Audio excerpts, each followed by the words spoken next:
5, versículos 43 a 48. Mateus, capítulo 5,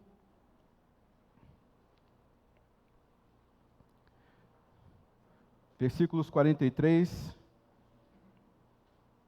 a 48.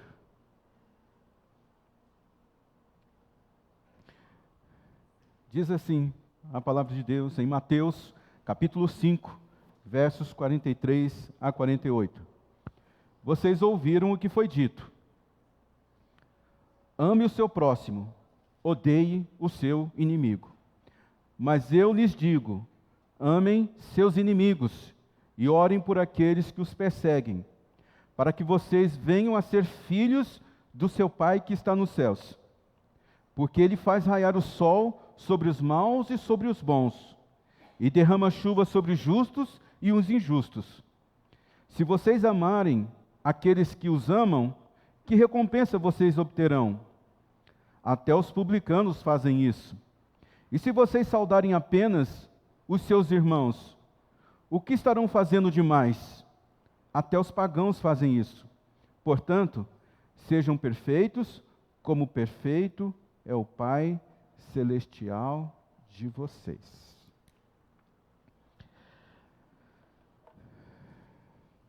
Vamos orar? Colocar nossa vida diante de Deus. Deus, nós estamos aqui em torno da Tua Palavra. Nosso desejo é ser educado, orientado por ela. Por isso, nessa noite, Deus, abra o nosso entendimento para que a gente possa reconhecer em que lugar da história nós estamos, debaixo de que aliança, e a partir de termos essa compreensão, nossa vida se abra cada vez mais para o melhor do Senhor que o Senhor tem para as nossas vidas aqui na face da terra. Também, eu te peço que o Teu Santo Espírito sonde os nossos corações e nos ajude a ficar feliz com a identidade que temos no Senhor. Oro para que o Senhor me dê graça para compartilhar essa palavra nessa noite e os nossos corações sejam alcançados por ela. Eu oro em nome de Jesus. Amém. Alguém disse que quando você tem uma identidade não muito firmada, quando você tem uma identidade diluída, você tem muita dificuldade quando você vai ler a Bíblia. Então, uma identidade enfraquecida produz uma leitura da Bíblia enfraquecida. Quando você não sabe quem você é em Cristo, quando você vai ler a Bíblia, você lê ela de uma forma. Quando você sabe que você é filho e filha de Deus, quando você vai ler a Bíblia, você lê ela de uma outra forma. Nessa noite, eu quero convidar você para esse tempo de reflexão, olhando para a velha aliança e para a nova aliança. E gostaria que você pudesse olhar para a sua vida e você pudesse identificar, assim, no seu dia a dia, no seu comportamento, na sua forma de ler a Bíblia, na sua forma de ver a vida, em quais desses ambientes você está. Se você está debaixo da velha aliança ou se você está debaixo da nova aliança. Então, eu já vou direto ao ponto, já vou direto ao texto. Esse é um texto de Mateus capítulo 5, é um texto que Jesus está falando. E Jesus começa falando com seus discípulos, dizendo assim: vocês ouviram o que foi dito. Ame o seu próximo, odeie o seu inimigo. E por que Jesus falou isso para os discípulos? Porque Jesus, ele não estava pregando para os gentios. Jesus, ele estava conversando juntamente com os judeus. E os judeus, eles cresceram por mais de 4.000 anos. A gente tem, por exemplo, a gente tem os escritos dos 5 primeiros livros da Bíblia, que foram escritos por Moisés. É nesse momento que Moisés coloca toda a tradição oral, porque antigamente, até Moisés, os feitos de Deus eram compartilhados pelas histórias que o pai contava para o filho para filho, e assim. Quando chega em Moisés, Moisés registra a Escritura. Então, até Moisés, nós temos a tradição chamada oral. A transmissão da palavra de Deus ela era apenas pela conversa, Você vê que tem textos no Antigo Testamento orientando que o pai deveria contar para o filho, e o filho deveria contar para o filho do filho. Mas aí chega Moisés, e Moisés então faz esse registro. Então, por 4.000 anos, pelo menos, o povo judeu, que era o povo pelo qual Jesus estava falando naquele momento, a audiência dele eram os judeus. Por mais de 4.000 anos, esse povo sempre ouviu que eles deveriam odiar os seus inimigos. Que todos deveriam odiar. Ame o seu próximo, mas odeie o seu inimigo. Eles foram ensinados, essa cultura, eles estavam mergulhados nessa cultura. E isso é tão evidente no Antigo Testamento, que, por exemplo, quando Josué ele vai entrar na Terra Prometida, ele recebe de Deus uma orientação de que ele, Josué, juntamente com seu exército, deveria dizimar todas as pessoas que ele encontrasse pela frente, que fossem inimigos de Deus. Então, todos os povos que foram eleitos ou foram identificados como inimigos de Deus, Josué podia atacar aquele povo e matar. Então, crianças, adolescentes, jovens, adultos, gente madura, até os animais. Quando você olha, por exemplo, Saul foi ungido rei. Você vai encontrar isso em 1 Samuel capítulo 15, o versículo 4. Saul, ele é eleito rei, ele é ungido rei por Deus. E ele reúne pelo menos 200.000 soldados, só de infantaria. 10.000 homens de Judá ao todo. E ele então recebe uma orientação de Deus para que ele entrasse e dizimasse toda uma nação. Você vai ver isso em 1 Samuel capítulo 15, versículo 9. Saul, ele invade essa terra e ele resolve poupar algumas vidas. Quem que ele resolve poupar? Ele resolve poupar as ovelhas, o melhor gado, e ele resolve poupar a vida de um rei chamado Agag.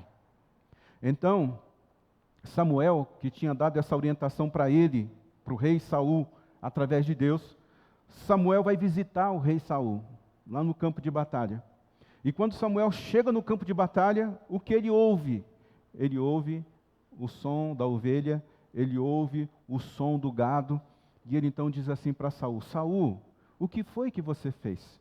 Por que você não obedeceu a Deus? Se você ler um pouquinho antes o texto ali de 1 Samuel capítulo 15, você vai ver que Deus ele toma uma decisão de tirar a unção que estava sobre Saul, somente porque Saul desobedeceu e poupou a vida do rei e dos animais. E Deus disse que não era para poupar ninguém.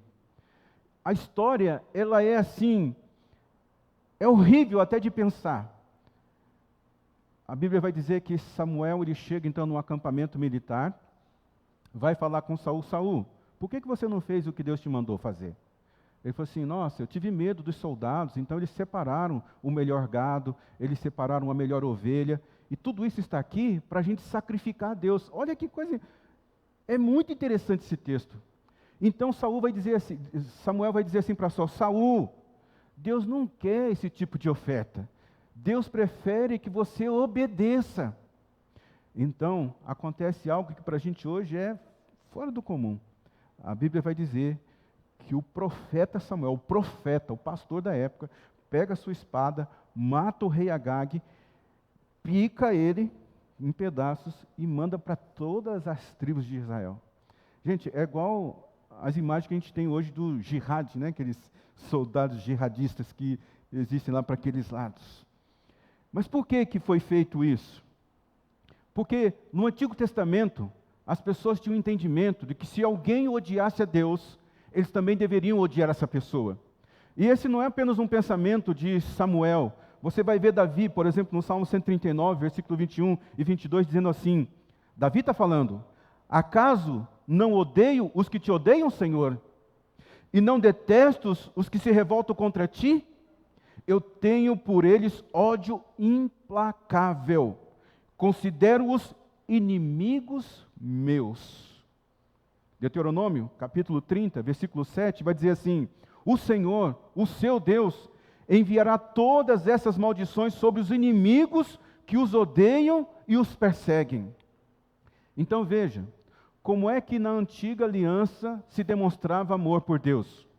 Na antiga aliança se demonstrava amor por Deus. O amor por Deus, ele era demonstrado pelo seu ódio, pelas pessoas que odiavam a Deus. Por isso Jesus começa falando: vocês devem amar aqueles que estão próximos de vocês e vocês devem odiar os seus inimigos, porque a comunidade de Israel estava mergulhado nesse entendimento, que seu amor por Deus era demonstrado pelo ódio que você tinha das pessoas que odiavam a Deus. Mas Jesus, ele entra na história. E quando Jesus entra na história, ele diz: você deve amar o próximo. Vocês ouviram o que foi dito: você deve amar o próximo e você deve odiar os seus inimigos. Eu, porém, vos digo. Aqui, graças a Deus. Aqui chega um momento de uma nova história. Aqui é quando entra a nova aliança. Ele diz assim: mas eu lhes digo, ame os seus inimigos, orem por aqueles que os perseguem, para que vocês venham ser filhos do seu Pai que está nos céus. Porque Ele faz raiar o sol sobre os maus e sobre os bons, e derrama chuva sobre os justos e sobre os injustos. E se vocês amarem aqueles que os amam, que recompensa vocês receberão? Até os publicanos fazem isso. Se vocês saudarem apenas os seus irmãos, o que vocês estão fazendo demais? Até os pagãos fazem isso. Portanto, sejam perfeitos como é perfeito o Pai Celestial de vocês. Consegue perceber a diferença entre a antiga aliança e nova aliança? Na antiga aliança, você odiava as pessoas que odiavam a Deus. Na nova aliança, nós precisamos amar aqueles que nos odeiam, nós precisamos orar por aqueles que nos perseguem. Você está sofrendo alguma perseguição? Ah, meu Deus, tira essa pessoa da minha vida, mata ela, faz com que ela tenha um acidente. Não. Pode orar assim não. Você fala assim: Deus, faça essa pessoa prosperar. Ela está batendo em mim, mas faz ela ficar bem. Abençoa a vida dela, Senhor.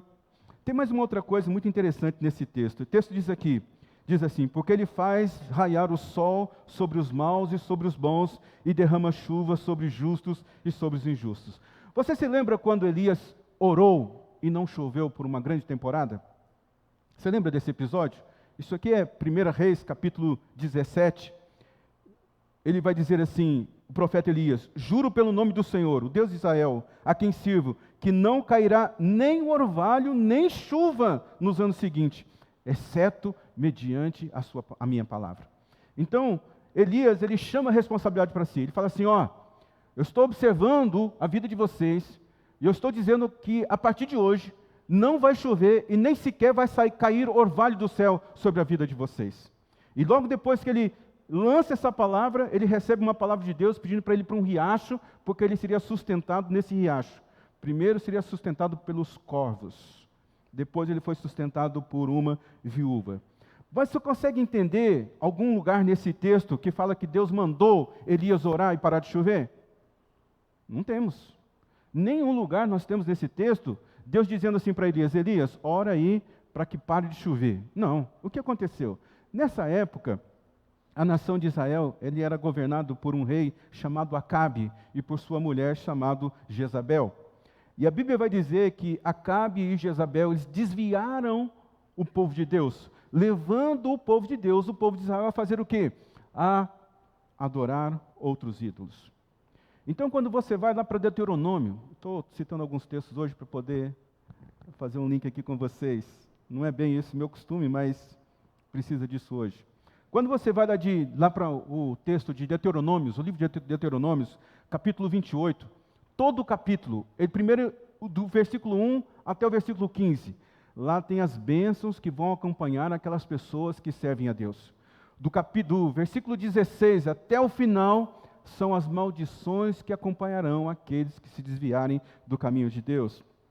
Então, lá em Deuteronômio, capítulo 28, versículo 24, vai estar dizendo assim: na sua terra, o Senhor transformará a chuva em cinza e pó, que descerão do céu até vocês serem destruídos. lá dentro dos ambientes das maldições que existem sobre as pessoas que estavam adorando outros deuses. O texto diz que o céu não ia produzir mais chuva. E o que ia cair do céu? Apenas areia e pó. Então um dia, Elias estava lendo as Escrituras, e ele viu que se o povo desviasse, essa era uma das consequências que Deus traria como castigo sobre a vida daqueles que estavam se desviando da palavra de Deus. Então ele não precisa de uma ordem de Deus, dizendo assim para Deus: Elias, ore aqui para que a chuva pare. Ele fez uma interpretação da situação. E ele então, por ousadia, ele foi assim: porque vocês estão vivendo dessa forma, sobre minha palavra, de hoje em diante, não vai chover mais. Por quê? Porque na antiga aliança, os inimigos de Deus, aqueles que não seguiam o caminho de Deus, Deus não fazia descer chuva nem orvalho sobre a vida deles. Mas quando você chega na nova aliança, Jesus ele muda. Ele diz: porque Deus manda sol e chuva sobre os justos e sobre os injustos. Antiga aliança, nova aliança.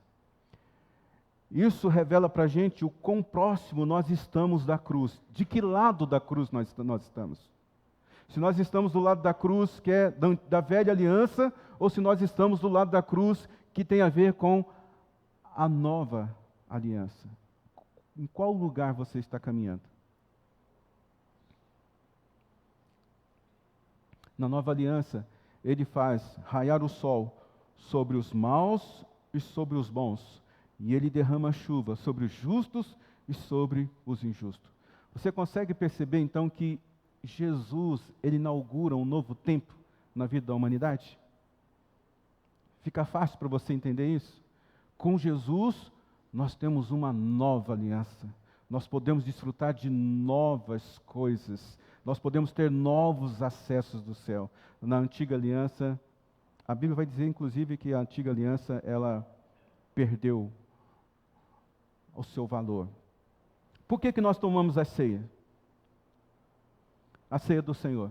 Aqui nós servimos a ceia todo primeiro domingo do mês. Por quê? Porque a ceia é um memorial. O que é um memorial? Você vai se lembrar. Lembrar do quê? Do sacrifício, da morte e da ressurreição de Jesus. Mas também, quando nós participamos da ceia, nós estamos nos lembrando de qual lado da cruz nós estamos. Se nós estamos do lado da nova aliança ou se nós estamos do lado da velha aliança. Quero lembrar você nessa noite, você vive debaixo da nova aliança. É isso que Romanos capítulo 8, versículo 10 até o 13 disse. Presta atenção nesse texto.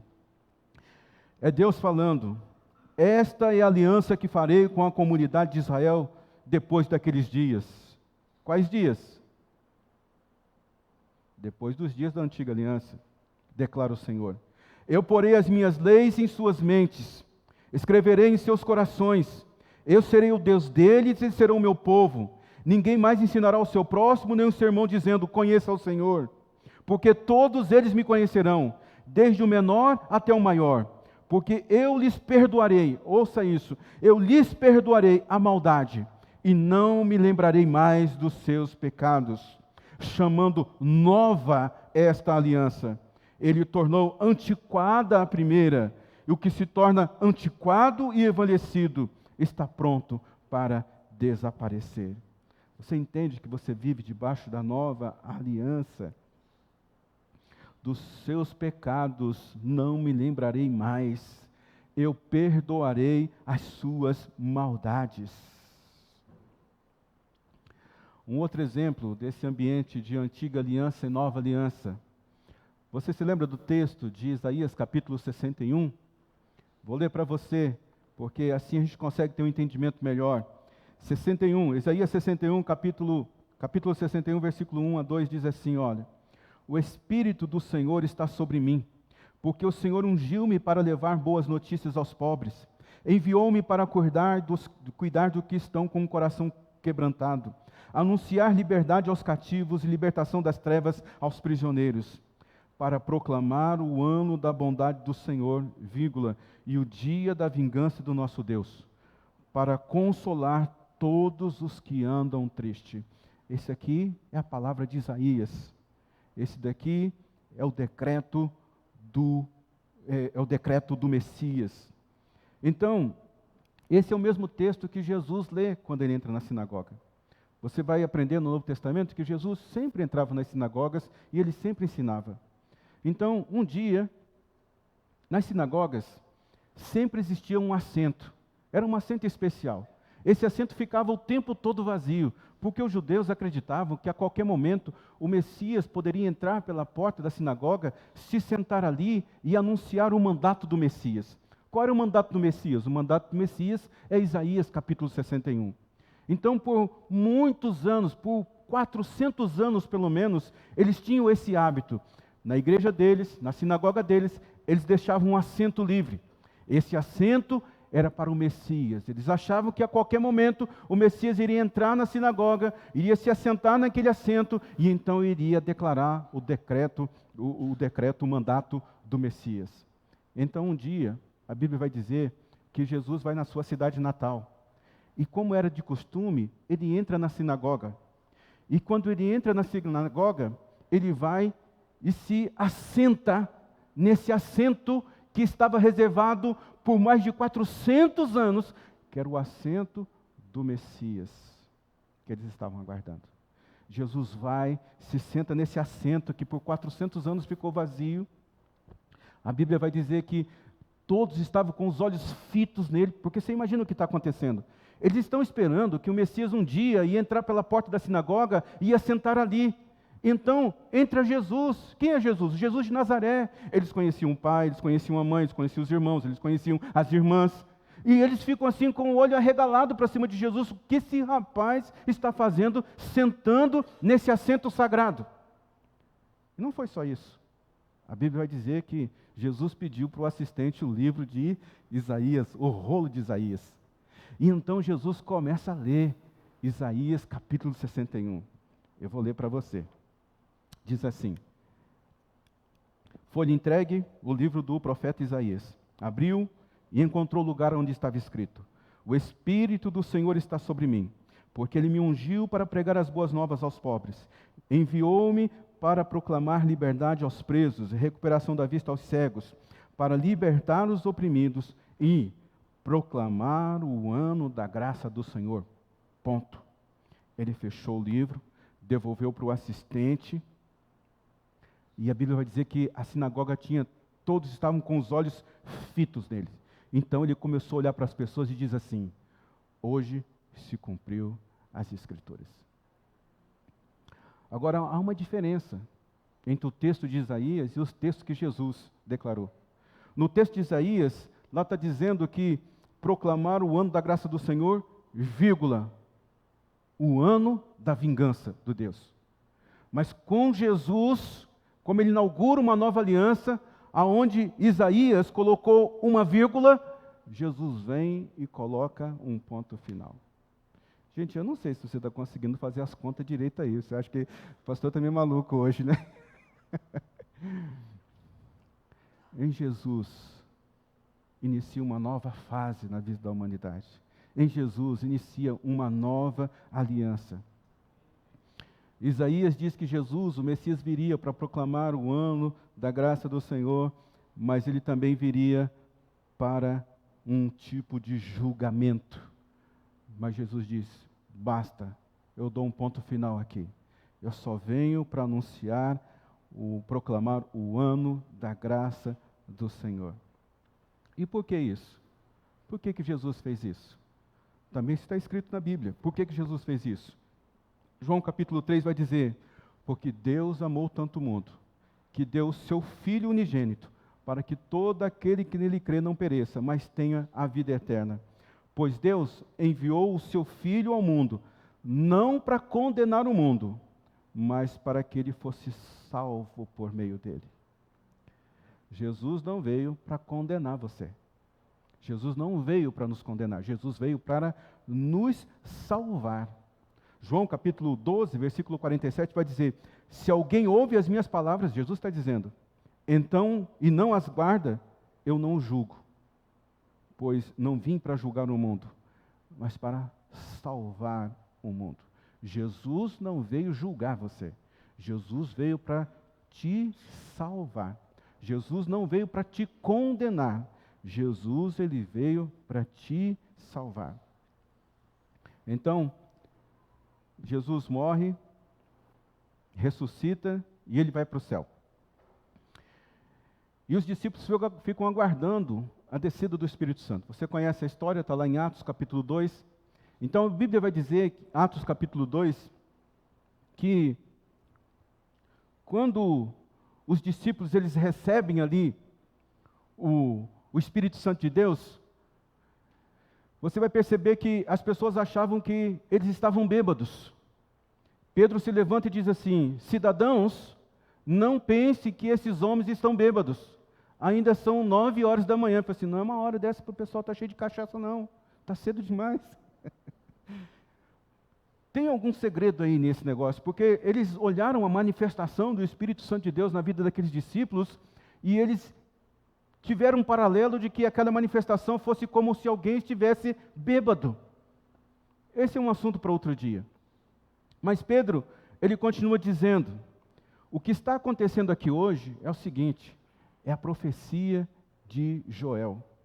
Mostrarei maravilha, profecia de Joel, está registrado em Atos capítulo 2, versículo 17 a 20, diz assim, nos últimos dias, diz Deus, eu derramarei do meu espírito sobre todos os povos, seus filhos e as suas filhas profetizarão, seus jovens terão visões, os velhos terão sonhos, sobre os meus servos e as minhas servas derramarei do meu espírito naqueles dias, eles profetizarão, mostrarei maravilhas em cima no céu, sinais embaixo da terra, sangue, fogo e nuvens de fumaça. O sol se tornará em trevas e a lua em sangue, antes que venha o grande e glorioso dia do Senhor. Antes que venha o glorioso dia, o grande e glorioso dia do Senhor.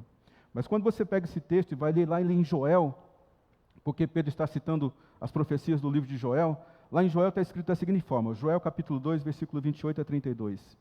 E depois disso, derramarei do meu espírito sobre todos os povos. Seus filhos e as suas filhas profetizarão, seus velhos terão sonhos, os jovens terão visões.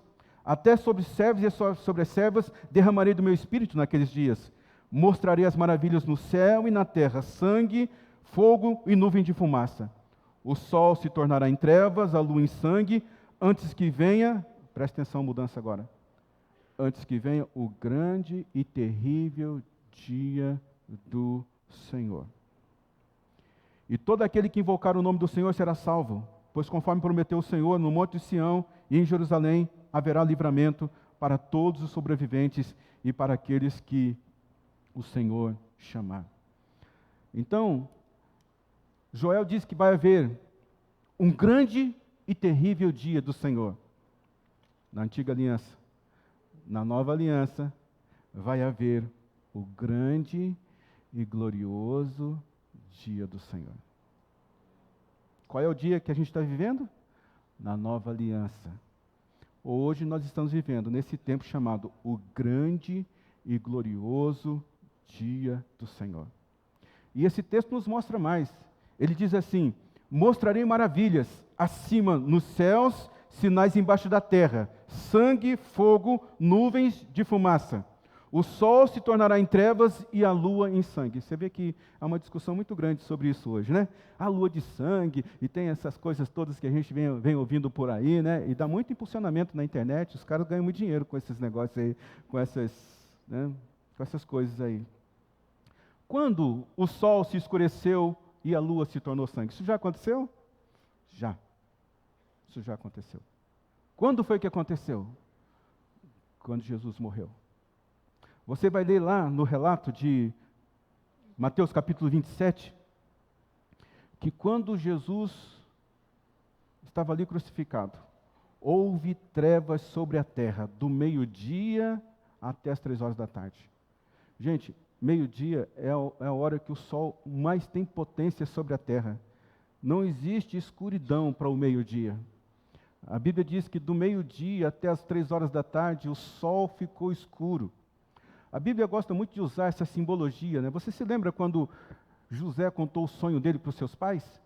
José disse assim, pai, Mãe, eu sonhei nessa noite que o sol e a lua e as estrelas se curvavam sobre mim, diante de mim.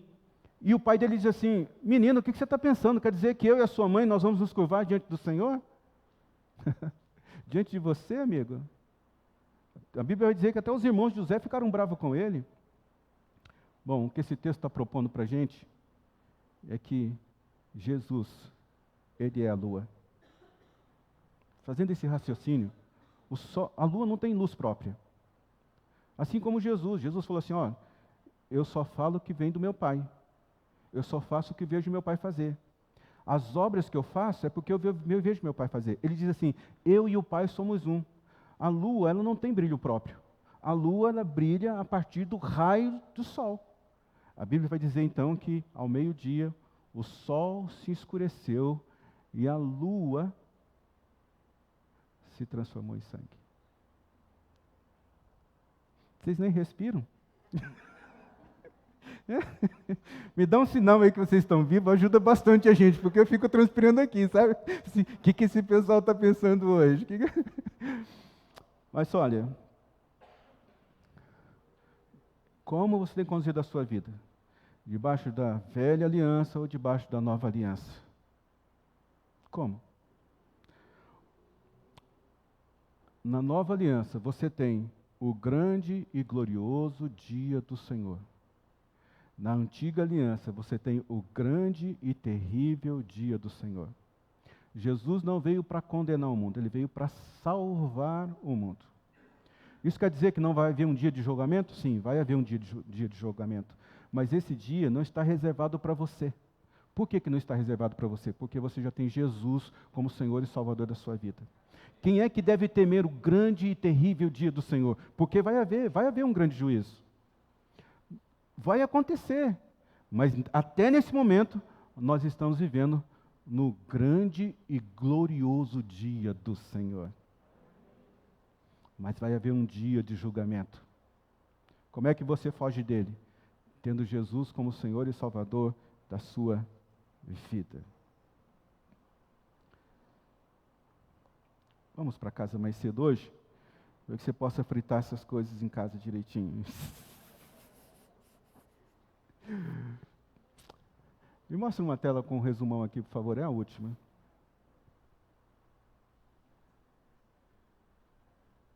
Na antiga aliança, odeie os seus inimigos. Na antiga aliança, não chove sobre os injustos. Na antiga aliança, viverá o grande e terrível dia do Senhor. Na nova aliança, ame os seus inimigos, orem por aqueles que te perseguem. Na nova aliança, chove sobre os justos e os injustos. Na nova aliança, nós vivemos o grande e glorioso dia do Senhor. Agora, quando você vai lá para Coríntios, você vai aprender lá que em Cristo nós nos tornamos novas criaturas. As coisas velhas já passaram, eis que tudo se fez novo. E o versículo seguinte vai dizer assim, portanto, se alguém está em Cristo, nova criação é, as coisas antigas já passaram, eis que tudo surgiram coisas novas. Tudo isso provém de Deus, que nos reconciliou consigo, mesmo por meio de Cristo, e nos deu um ministério. Qual o ministério que Deus nos deu? O ministério da reconciliação. Isto é, de que Deus está em Cristo, reconciliando consigo o mundo, não lançando em conta os pecados dos homens, mas confiou a mensagem da reconciliação. Portanto, nós somos embaixadores de Cristo, como se Deus estivesse fazendo o seu apelo, isso é tão poderoso, por nosso intermédio. Reconcilie-se com Deus. E Deus tornou pecado por nós, aquele que não tinha pecado, para que nele nós nos tornássemos justiça de Deus. Agora, na Nova Aliança, nós temos um ministério. Qual é o ministério? O ministério da reconciliação. E qual é o ministério da reconciliação? Não lançar o pecado de ninguém na cara de ninguém. Esse é o nosso ministério. Ah, mas aquela pessoa está andando assim, aquela pessoa está fazendo assim. Ó, não cabe você julgar. Não cabe. Esse foi o primeiro ministério que os discípulos receberam de Jesus. Logo depois que eles receberam o Espírito Santo de Deus, Jesus disse assim, agora vocês vão. Aquele que vocês perdoarem os pecados, estarão perdoados. Aquele que vocês não perdoarem os pecados, não estarão perdoados. Eu e você, na condição de nova aliança, nós somos os reconciliadores. Isso quer dizer que nós vamos fazer como Jesus fez. O que Jesus fez? Não lançou sobre nós o nosso pecado, não lançou sobre a nossa cara, não colocou em conta o pecado que nós cometemos. E é por isso que agora, na nova aliança, nós não odiamos os inimigos, nós amamos os inimigos e oramos por aquele que nos persegue. A carta que as pessoas vão ler vai ser a sua vida, como reconciliador, como alguém que pertence à nova aliança. Deus abençoe a sua vida com essa palavra. Vai pensando nela, porque vai sair muita coisa boa, assim, para a sua vida essa semana. Fique em pé, eu quero orar por você.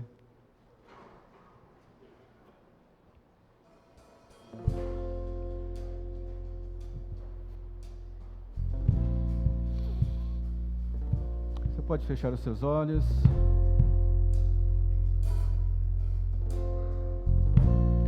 Olha para a sua vida agora, como é que você tem se comportado na antiga aliança ou na nova aliança? Como é que você tem visto a vida, na perspectiva da antiga aliança ou da nova aliança? Como é que você tem olhado para as pessoas, na perspectiva da antiga aliança ou da nova aliança? Hoje Deus faz você enxergar que você vive no ano agradável do Senhor, no ano da bondade, no grande e poderoso e glorioso dia. Esses são os dias que você vive. E hoje você é levantado aqui na face da terra como um seguidor de Jesus Cristo para ser um reconciliador. Um reconciliador.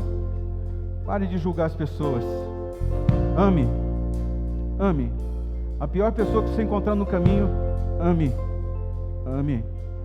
Porque assim você vai ficar parecido com Deus.